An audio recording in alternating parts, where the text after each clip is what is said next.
Fluctuation in the atmospheric temperature that leads to the atmosphere phenomenon like pressure variation, wind, cloud and precipitation.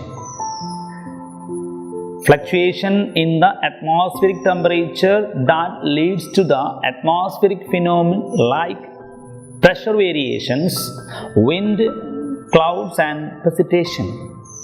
അന്തരീക്ഷ താപനിലയിലെ ഏറ്റക്കുറച്ചിലുകളാണ് മർദ്ദവ്യതിയാനം, കാറ്റുകൾ, മേഘം, വർഷണം തുടങ്ങിയ വിവിധ അന്തരീക്ഷ പ്രതിഭാസങ്ങളിലേക്ക് നയിക്കുന്നത്. Next content, water content in the atmosphere. Water content in the atmosphere, അന്തരീക്ഷത്തിലെ ജലം. Water content in the atmosphere significantly influence the atmosphere phenomenon. അന്തരീക്ഷ പ്രതിഭാസങ്ങളെ മുഖ്യമായും സ്വാധീനിക്കുന്ന ഒന്നാണ് അന്തരീക്ഷത്തിലെ ജലാംശം. Water content in the atmosphere significantly influence the atmospheric phenomenon. One question: what is the role of temperature in bringing water content to the atmosphere? What is the role of temperature in bringing water content to the atmosphere? ജലാംശം അന്തരീക്ഷത്തിൽ എത്തുന്നതിൽ താപത്തിന്റെ പങ്കെന്താണ്? Evaporation is the process that brings water content the atmosphere. Evaporation is the process that brings water content the atmosphere. Temperature affects the rate of evaporation. Temperature affects the rate of evaporation. ബാഷ്പീകരണത്തിലൂടെയാണ് ജലാംശം അന്തരീക്ഷത്തിലേക്ക് എത്തുന്നത്. താപം കൂടുന്നതനുസരിച്ച് ബാഷ്പീകരണ തോത് കൂടുന്നു. And another question: what are the factors influencing the amount of moisture in the atmosphere? What are the factors influencing the amount of moisture in the atmosphere?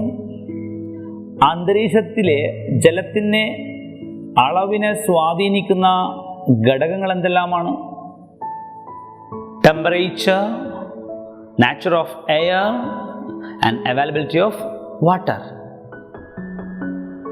Temperature, താപനില, nature of air, വായുവിൻ്റെ സ്വഭാവം, and availability of water, ജല ലഭ്യതയുമാണ് അന്തരീക്ഷത്തിലെ ജലത്തിൻ്റെ അളവിനെ സ്വാധീനിക്കുന്നത്. And water in the atmosphere, അന്തരീക്ഷത്തിലെ ജലം. Humidity, absolute humidity, saturation level, dew point and relative humidity. Humidity, ആർദ്രത. അബ്സല്യൂട്ട് ഹ്യൂമിഡിറ്റി, കേവല ആർദ്രത. സാച്ചുറേഷൻ ലെവൽ, പൂരിതാവസ്ഥ. ഡ്യൂ പോയിന്റ്, തുഷാരാംഗം. ആൻഡ് റിലേറ്റീവ് ഹ്യൂമിഡിറ്റി, ആപേക്ഷിക ആർദ്രത. ഫസ്റ്റ്, ഹ്യൂമിഡിറ്റി, ആർദ്രത. Water content in the atmosphere is called humidity. Water content in the atmosphere is called humidity. അന്തരീക്ഷത്തിലെ ജലാംശത്തെയാണ് ആർദ്രത എന്ന് വിളിക്കുന്നത്. B, absolute humidity. Absolute humidity, കേവല ആർദ്രത. The actual amount of water present in the atmosphere is called absolute humidity. The actual amount of water present in the atmosphere is called absolute humidity. It is measured as the amount of water vapor present per cubic meter volume of air. It is measured as the amount of water vapor present per cubic meter volume of air. വായുവിൽ അടങ്ങിയിട്ടുള്ള നീരാവിയുടെ യഥാർത്ഥ അളവിനെ കേവല ആർദ്രത എന്നാണ് വിളിക്കുന്നത്. The actual amount of water present in the atmosphere is called absolute humidity. ഇത് ഒരു ക്യൂബിക് മീറ്റർ വായുവിൽ എത്ര ഗ്രാം ജലബാഷ്പം എന്ന ഏകകത്തിലാണ് കണക്കാക്കുന്നത്. ഇത് ഒരു ക്യൂബിക് മീറ്റർ വായുവിൽ എത്ര ഗ്രാം ജലബാഷ്പം എന്ന ഏകകത്തിലാണ് കണക്കാക്കുന്നത്. It is measured as the amount of water vapor present per cubic meter volume of air. See saturation level. Saturation level, പൂരിതാവസ്ഥ. There is a limit to the amount of water vapor the atmosphere can hold at a certain temperature. There is a limit to the amount of water vapor the atmosphere can hold at a certain temperature. നിശ്ചിത ഊഷ്മാവിൽ അന്തരീക്ഷത്തിന് ഉൾക്കൊള്ളാൻ കഴിയുന്ന നീരാവിയുടെ അളവിന് പരിധിയുണ്ട്. There is a limit to the amount of water vapor the atmosphere can hold at a certain temperature. The stage at which the atmosphere is fully saturated with water is termed as saturation level. The stage at which the atmosphere is fully saturated with water is termed as saturation level. അന്തരീക്ഷം നീരാവി പൂരിതമാകുന്ന അവസ്ഥയെ പൂരിതാവസ്ഥ എന്ന് വിശേഷിപ്പിക്കാം. Dew point തുഷാരാങ്കം. When the atmosphere becomes saturated, condensation begins. When the atmosphere becomes saturated, condensation begins. അന്തരീക്ഷം നീരാവി പൂരിതമായി കഴിഞ്ഞാൽ ഘനീകരണം ആരംഭിക്കും. The critical temperature at which condensation begins is called dew point. The critical temperature at which condensation begins is called dew point. ഘനീകരണം ആരംഭിക്കുന്ന നിർണായകമായ ഊഷ്മാവിനെ തുഷാരാങ്കം എന്ന് പറയുന്നു. When the atmosphere becomes saturated, condensation begins. The critical temperature at which condensation begins is called dew point. Relative humidity, ആപേക്ഷിക ആർദ്രത. The ratio between the amount of water vapor present in the atmosphere and the total water holding capacity of the atmosphere at a given temperature is called relative humidity. It is usually expressed in percentage. The ratio between the amount of water vapor present in the atmosphere and the total water holding capacity of the atmosphere at a given temperature is called relative humidity. It is usually expressed in percentage. നിശ്ചിത ഊഷ്മാവിൽ അന്തരീക്ഷത്തിന് ഉൾക്കൊള്ളാൻ കഴിയുന്ന നീരാവിയുടെ എത്ര ഭാഗമാണ് അന്തരീക്ഷത്തിൽ നിലവിലുള്ളത് എന്നത് ശതമാനത്തിൽ കണക്കാക്കുന്നു. ഈ ആനുപാതിക അളവിനെയാണ് ആപേക്ഷിക ആർദ്രത എന്ന് വിളിക്കുന്നത്. Relative humidity equal to absolute humidity by total water holding capacity of the atmosphere at that particular temperature into 100. Relative humidity equal to absolute humidity by total water holding capacity of the atmosphere at that particular temperature into 100. ആപേക്ഷിക ആർദ്രത സമം കേവല ആർദ്രത by അന്തരീക്ഷത്തിൽ ഉൾക്കൊള്ളാൻ കഴിയുന്ന ആകെ നീരാവിയുടെ അളവ് into 100. Relative humidity is measured using the instrument called wet and dry bulb thermometer. Relative humidity is measured using the instrument called wet and dry bulb thermometer. Wet and dry bulb thermometer ഉപയോഗിച്ചുകൊണ്ടാണ് ആപേക്ഷിക ആർദ്രത കണക്കാക്കുന്നത്. Next, condensation and different forms of condensation. ഘനീകരണം, ഘനീകരണത്തിൻ്റെ വിവിധ രൂപങ്ങൾ. Atmosphere should reach the saturation level for condensation to begin. Atmosphere should reach the saturation level for condensation to begin. ഘനീകരണ പ്രക്രിയ ആരംഭിക്കുന്നതിന് അന്തരീക്ഷം പൂരിതാവസ്ഥയിൽ എത്തേണ്ടതുണ്ട്.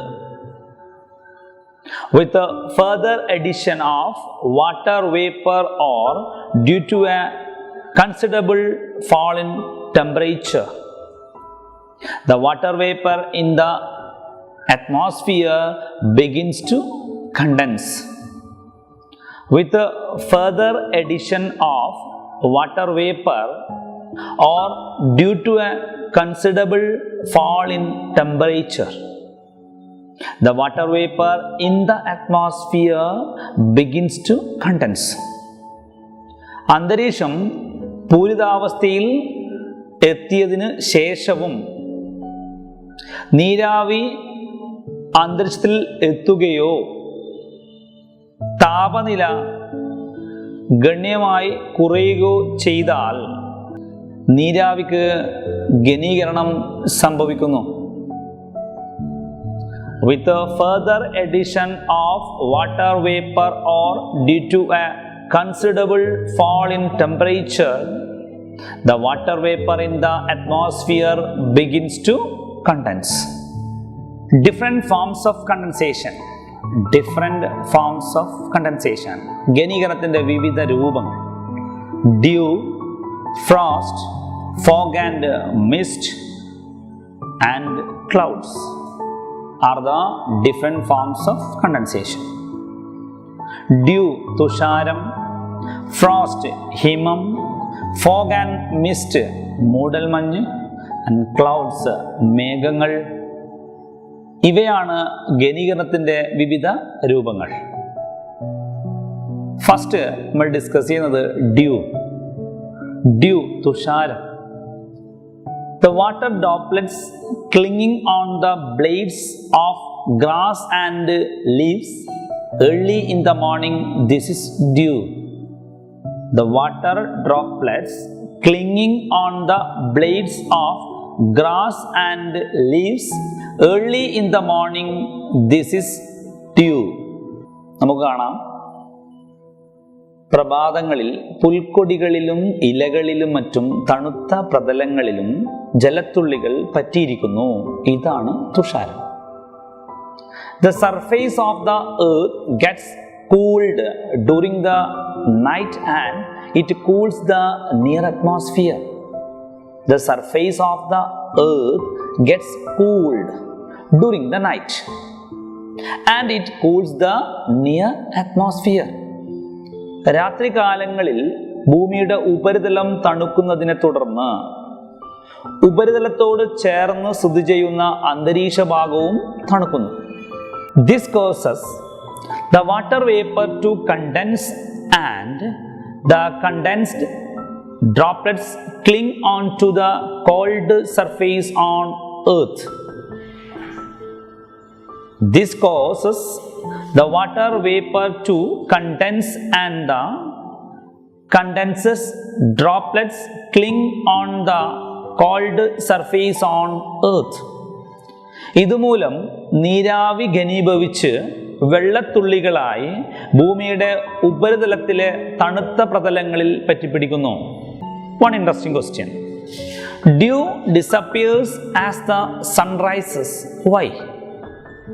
Dew disappears as the sun rises. Why?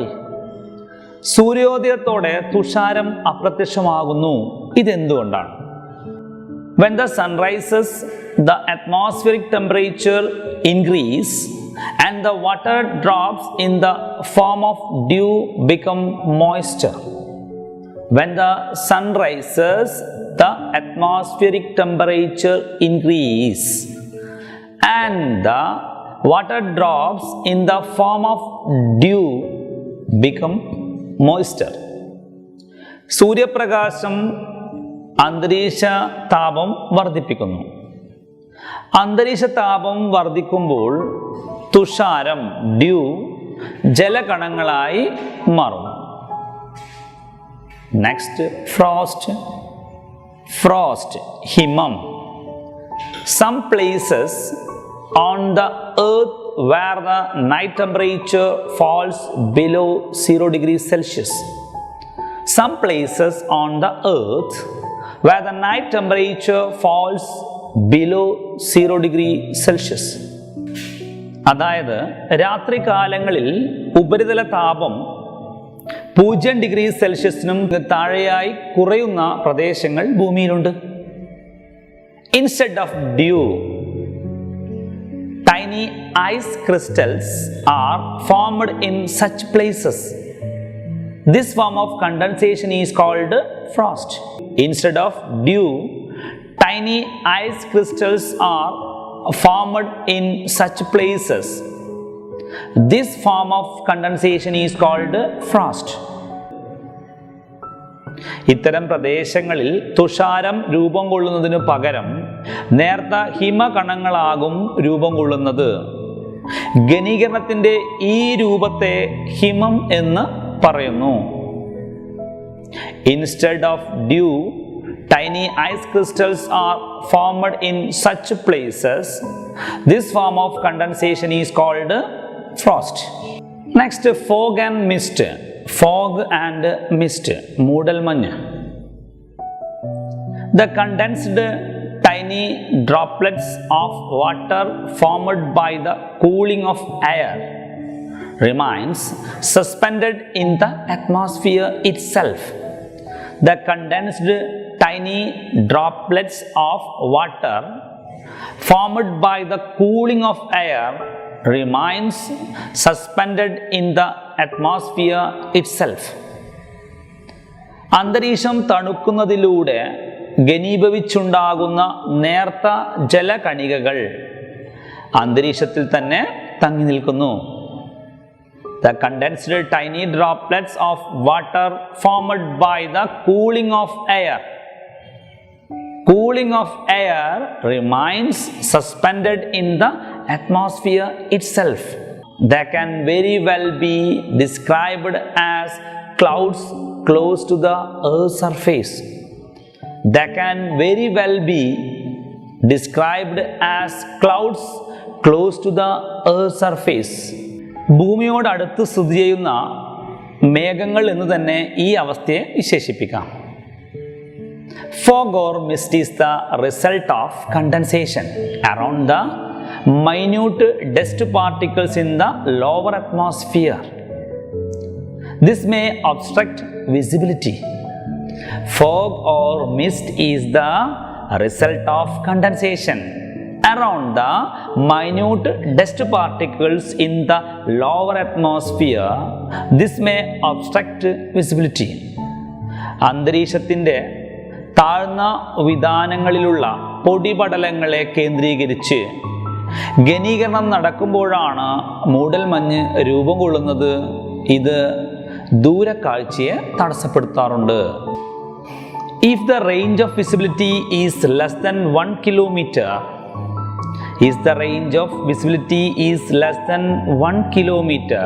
it is termed fog. If the range of visibility is more than 1 kilometer, it is called mist. If the range of visibility is more than 1 kilometer, it is called mist. മൂടൽമഞ്ഞിലൂടെയുള്ള ദൂരക്കാഴ്ച തീരെ കുറവാണെങ്കിൽ, അതായത് 1 kilometre ദൂരത്തിലും കുറവാണെങ്കിൽ അതിനെ കനത്ത മൂടൽമഞ്ഞ് fog എന്നും, ദൂരക്കാഴ്ച 1 കിലോമീറ്ററിലധികമാകുകയാണെങ്കിൽ അതിനെ നേർത്ത മൂടൽമഞ്ഞ് മിസ്റ്റ് എന്നും വിളിക്കുന്നു. നെക്സ്റ്റ്, ക്ലൗഡ്സ്, മേഘങ്ങൾ. Clouds are formed by the condensation of water vapor around the fine dust particles in the atmosphere. Clouds are formed by the condensation of water vapor around the fine dust particles in the atmosphere. അന്തരീക്ഷത്തിലെ നേർത്ത പൊടിപടലങ്ങളെ കേന്ദ്രീകരിച്ച് നീരാവി ഘനീഭവിച്ചാണ് മേഘങ്ങൾ രൂപം കൊള്ളുന്നത്. The water droplets so formed are less than 0.001 centimeter. 0.001 centimeter in dimension. That is why they remain suspended in the atmosphere. ഇത്തരത്തിൽ രൂപം കൊള്ളുന്ന ജലകണികകളുടെ വലുപ്പം ഏകദേശം 0.001 സെന്റിമീറ്ററിനും താഴെയാണ്. അതിനാലാണ് അവ താഴേക്ക് പതിക്കാതെ അന്തരീക്ഷത്തിൽ തങ്ങി നിൽക്കുന്നത്. The clouds are formed by the condensation of water vapor around the fine dust particles in the atmosphere.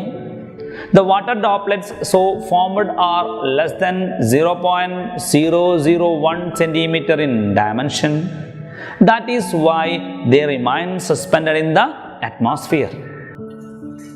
After watching this video, you have to read the textbook. Then you will get a clear and wide idea about the given topic.